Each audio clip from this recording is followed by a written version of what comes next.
Hello and welcome to the video. Back in late 2025, I made a slightly tongue-in-cheek video testing to see if this Argus ROC wing VTOL craft would actually work as a VTOL. And what I mean by that is, would it take off and hover, transition to forward flight, fly around in forward flight, and transition back to hover and land without incident? And it did. But you can't really do a review on one maiden flight, and I've continued to fly it since that time and thought it would be useful to kind of revisit it because some people have asked how things are going. So here I am, months later, to talk a little bit more about this impressive little VTOL model and actually do a more fully detailed review. Now, the main thing about this model, and I talked about this when I did that initial tongue-in-cheek maiden flight, is no matter which version you buy, whether it's ready to fly or the 04 version, it comes ready to go and set up out of the box. All you need to do is connect and calibrate a radio if you have the RTF version, and I did a video on that, links below. And I love the fact that what they've done is actually made sure that every unit that's shipped is actually going to work because they've tested it at the production plant before it's sent out to the customer.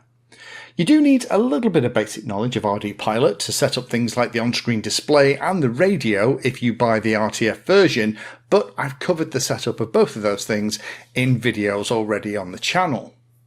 So it gives you all the benefits of a fully set up ArduPilot VTOL without the hassle, and also gives you mission planner support and all those other pieces too. And unusually for a hobby grade VTOL, it actually works. Now, the other thing I've noticed playing with this is that all the safeties that should be set up inside ArduPilot are configured as well. For example, things like the minimum airspeed that will trigger a transition back into the hover phase. Things like automatically switch back to vertical mode when you exceed specific attitude limits. All those are configured in here. So if you do something a little dumb when you're flying in forward flight, the model will do its best to try and rescue itself. This kind of attention to detail in the ArduPilot setup is a welcome change from almost every single other hobby grade VTOL that I've tried here. Now, for the full details about all of the setup, weights and other bits and pieces, do check out that maiden flight video. However, there was one question that was asked there that I'll cover here, and that was, how do you check the center of gravity? Because obviously the motors can either be in their down forward position or in their up hovering position. Having checked with Argus, you need to install the battery and check the CG with the front tilting motors in their up hovering position. So now we've got all that said, let me go through the standard stuff that I do to score a fixed wing model. However, this is a little bit different, of course, because it's a VTOL. It's a fixed wing and it's a tricopter too. So the first thing, of course, is slow speed. This will naturally score 5 stars because it can fly easily below 10 miles an hour. But that's a cheat because this is a VTOL, so it can actually hover in place.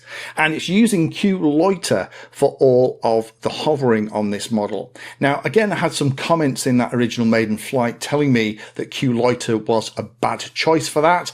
And actually, it's not. And you can absolutely use Q loiter. There is a transition phase, and at the end of that transition phase, that's the point at which Q loiter will hold it in the air. So it's absolutely fine. The minimum airspeed when you're flying in forward flight as a plane is about 14 meters a second. Below that will trigger the transition to a hover. And that's about 31 miles an hour for safety.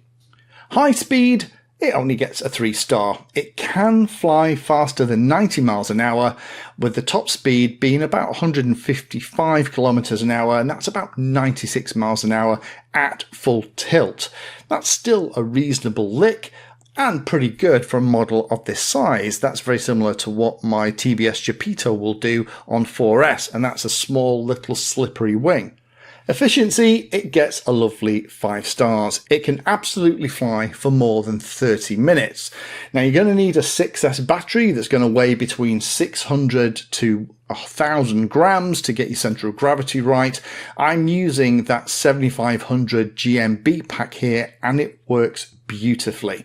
The actual time you're going to get in the air really depends on how long you spend in the hover, as you will pull about 20 to 25 amps when you're in the hover, but in cruise, where you're going, let's say, about 16 meters a second or about 36 miles an hour, it only pulls about 100 milliamp hours per minute. So with a 7,000 milliamp hour pack, it'll last for well over an hour. So this will stay up for a long time. Just don't spend a ton of time in the hover, because you'll burn through a lot of battery while you're doing it.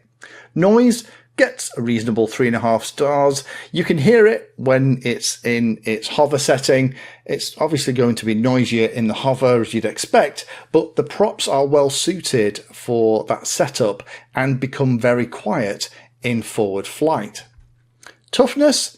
Well, seems to be really tough. So far so good. It gets a nice 4 stars. It survives most crashes with little damage. However, said that, it's tricky to cover because I haven't crashed it yet. As amazing as that is, and that's really unusual to talk about hobby grade VTOL, because they tend to fall out the sky with alarming regularity.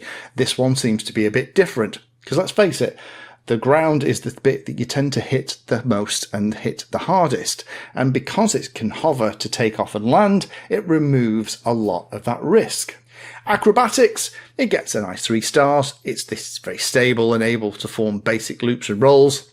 But to be honest, if you want that kind of performance, there are other models around that will be able to do it. This is a large, heavy model designed to be stable and well set up and provide a solid platform for both forward flight and hover. Room inside, well, gets a 4 stars.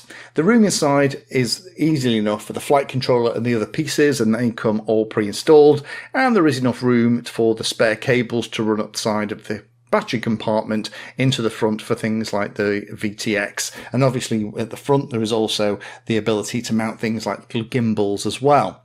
The only thing to be aware of is with a really large battery like that 7500 milliamp hour GMB pack, it doesn't leave a huge amount of space in the nose. So if you want to add something like a downward facing camera for more professional uses and mapping, this is probably not going to be a great solution for that. Last one then is travel and breakdown. This gets a whopping 5 stars.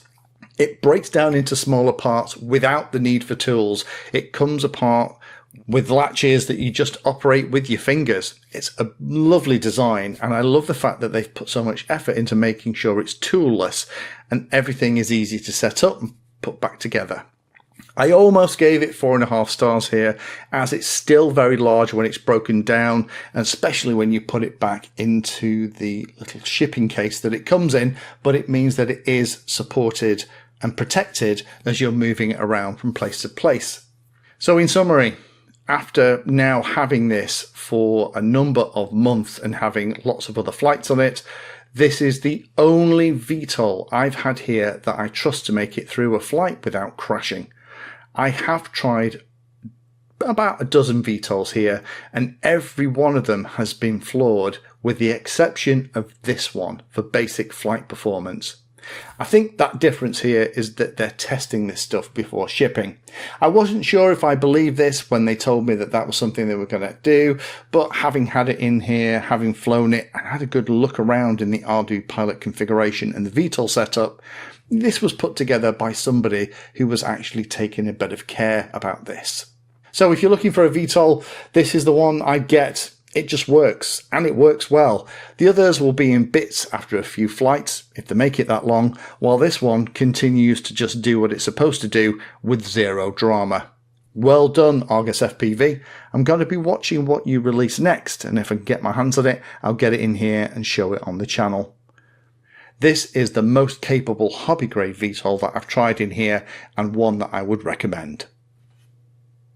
Thank you for watching my video. Check out the playlist, and adding Painless 360 to your search terms will help you find my content. If you haven't done so already, please hit the like and subscribe button. It helps a lot.